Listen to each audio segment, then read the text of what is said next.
Yo, what up, dogs? Welcome back to another edition of What Did I Buy for My Movie Collection this week. This week is a little different. We're very specialized on this one.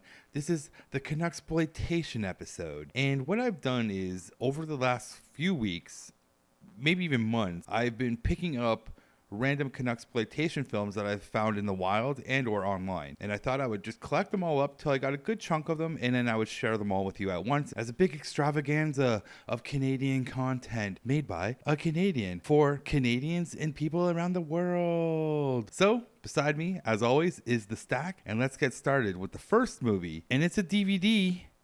This is FUBAR, which stands for Bleeped Up Beyond Any Recognition.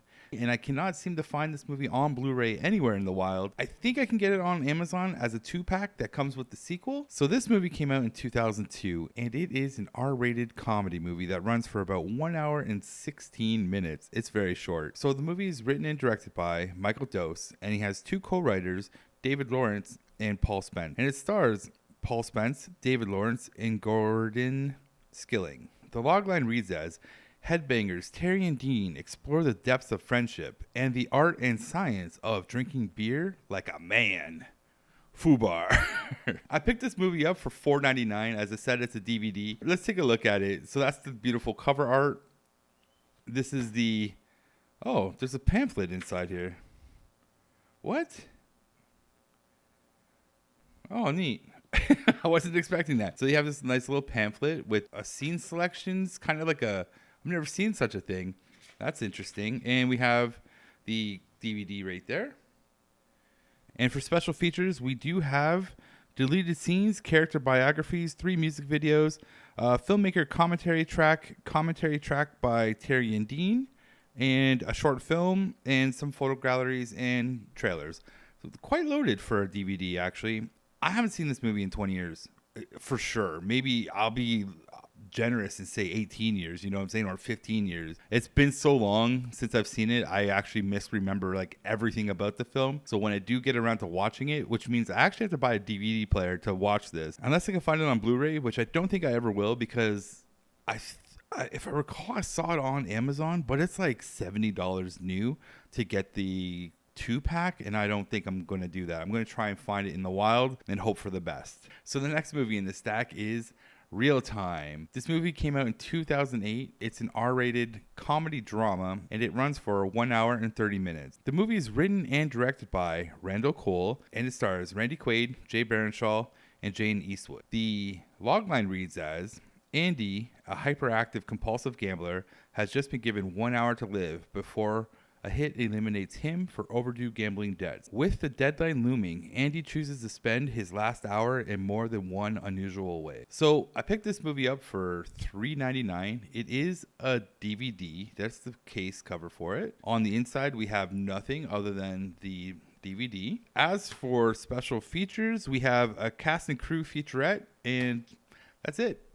Very bare bones DVD for this one. I don't think I've ever seen this film. It sounds very familiar to me, like I might have seen it once when it came out, but I really don't remember much about it. And like a good friend of mine mentioned it to me because we were talking about Canuxploitation films, and he was like, "Have you seen this film?" Because the conversation was, what movies that came out of Canada helped put Canadian movies on the map for the globe. And as we were talking about films, I mentioned FUBAR, because FUBAR, this is a pretty well-known movie between Canada and America. This movie actually really blew up when it came out, if I recall. My friend was mentioning some other stuff, and I was mentioning like Cube, and we have, honestly, Canada has a ton of movies that really help push our filmography out to the world. And this one here, my friend mentioned, I don't think it ever got outside of Canada, to be perfectly honest. So I'm looking forward to watching this. And the cool thing about this film, it's entirely filmed in my hometown on Barton Street in Hamilton, Ontario. So I look forward to sitting down and watching this movie, and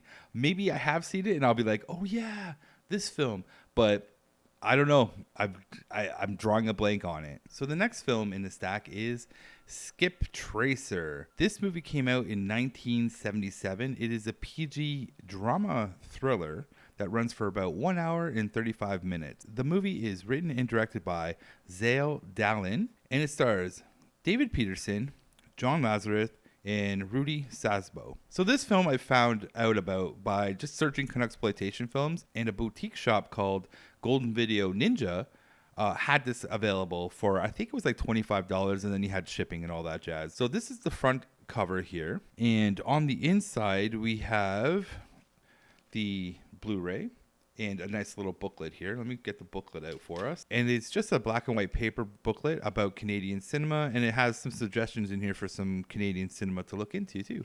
So I'm looking forward to just reading that. It's only a couple pages long. There's no special graphic on the inside of the artwork here. So as for special features, there's some really interesting stuff on here. We do have a commentary by the writer and director, Zale Dallin.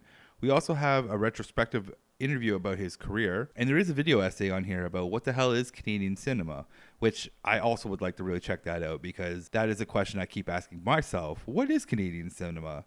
And so far, my understanding of Canadian cinema is we make weird shit.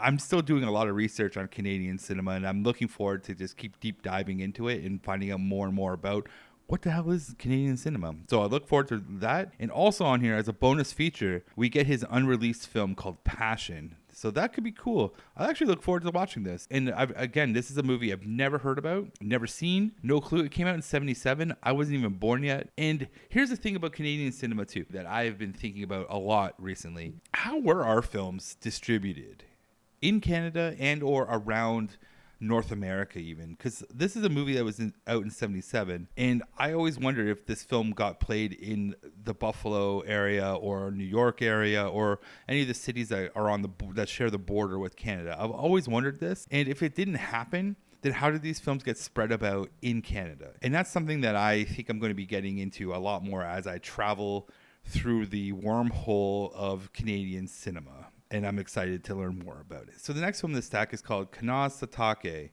And I know I'm mispronouncing that. My indigenous language myself, I do not know how to speak it. But this is an indigenous documentary that came out in 1993. It is about 1 hour and 59 minutes long. It is directed and written by Alanis Obamsawin. I'm sorry if I mispronounced your name. And the logline reads as a film account about the military 1990 siege of a Native American reserve near Oka, Quebec, Canada, and its cause. So I picked this movie up on Vinegar Syndrome. Here's the front. It's a beautiful, beautiful shell that they put it in. And on the inside is this nice artwork as well, with the back always straightforward and bland with Vinegar Syndrome, which is not a problem in my books. On the inside, we have the Blu-ray right here and a booklet, and the booklet is really nice too. It's made of a very good paper grade and stock. I don't know what's in here, but I'm sure it's about the actual occupation that happened in Oka.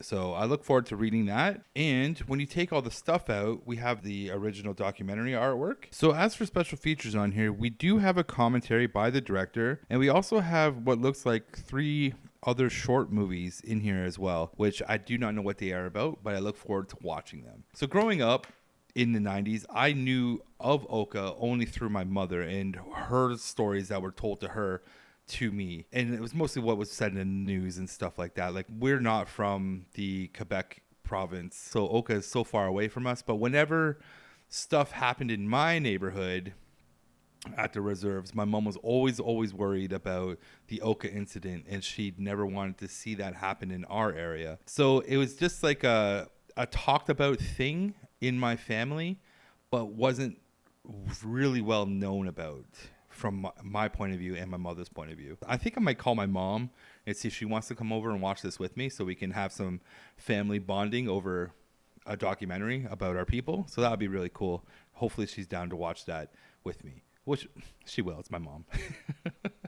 So the next and final movie in the stack is Hitman Hart, Wrestling with Shadows. This movie / documentary came out in 1998. An R-rated biography documentary sport.